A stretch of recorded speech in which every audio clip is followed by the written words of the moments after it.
welcome back to One-on-One Shadowboxing.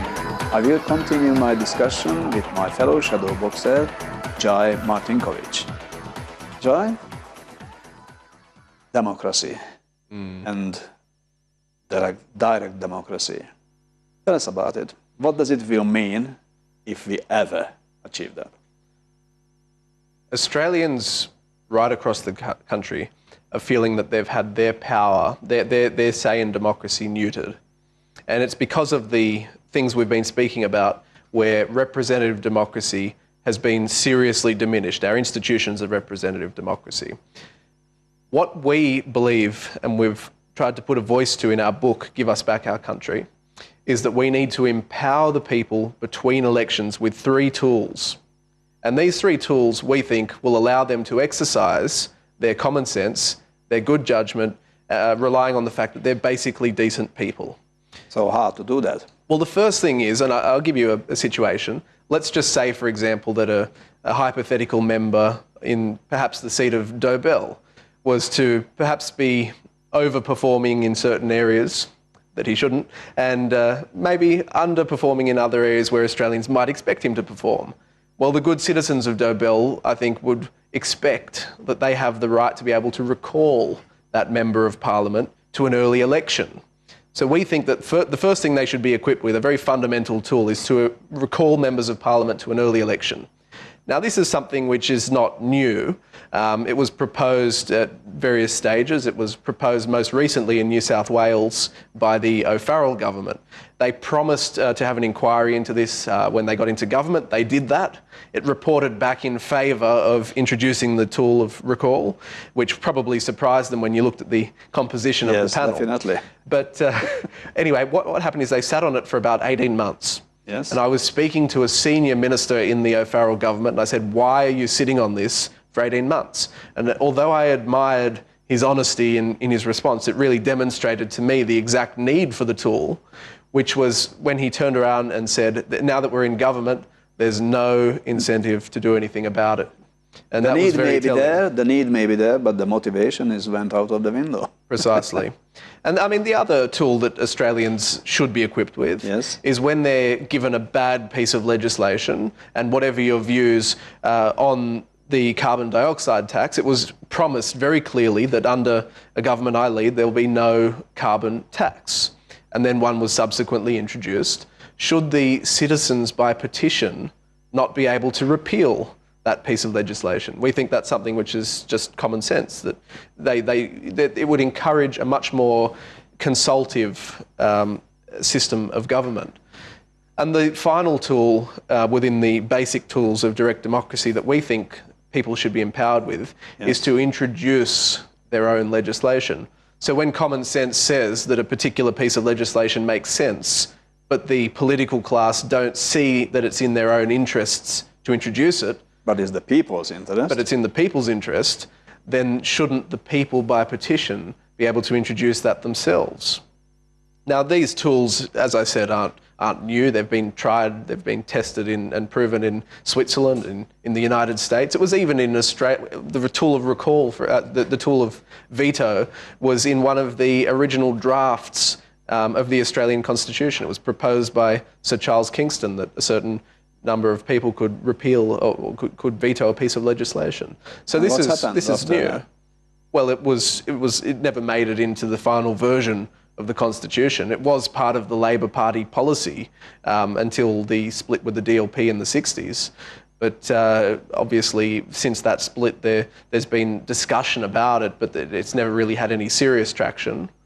But there are people today who still support this. There's been wonderful people who have led the charge on this. Joe Propechny is one, and Peter Reith introduced a bill to this effect, and Fred Nile is another one in New South Wales, an upper house member of parliament who supports this. So it does have support, and I think especially at the grassroots level.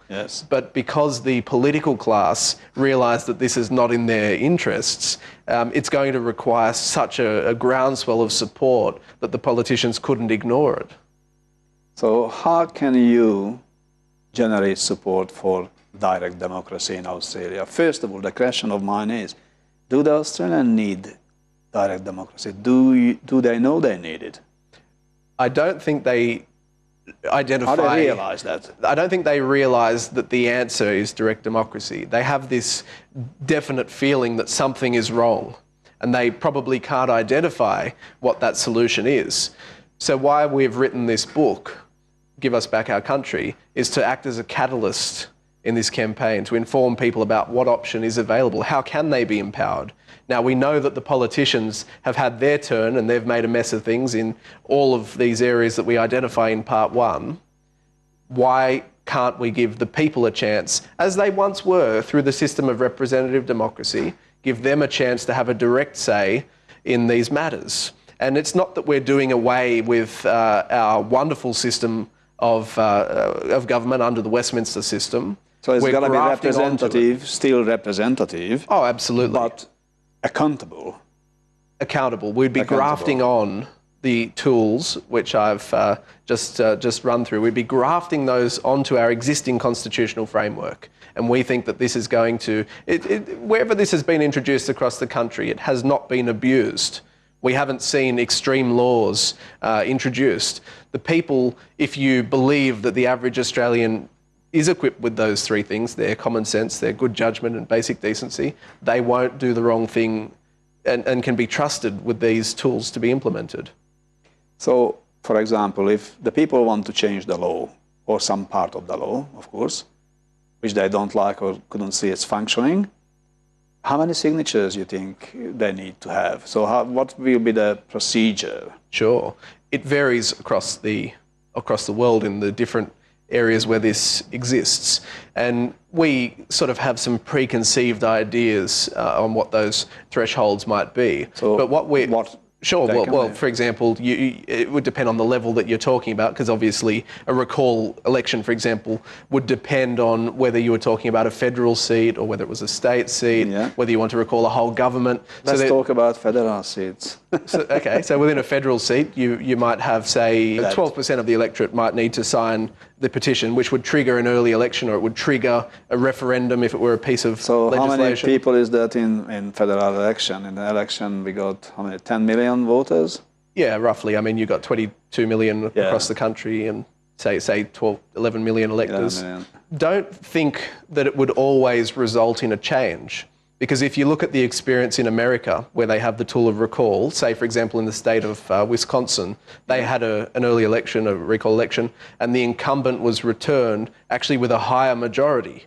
So this isn't always going to work in favour of those who initiate the recall election.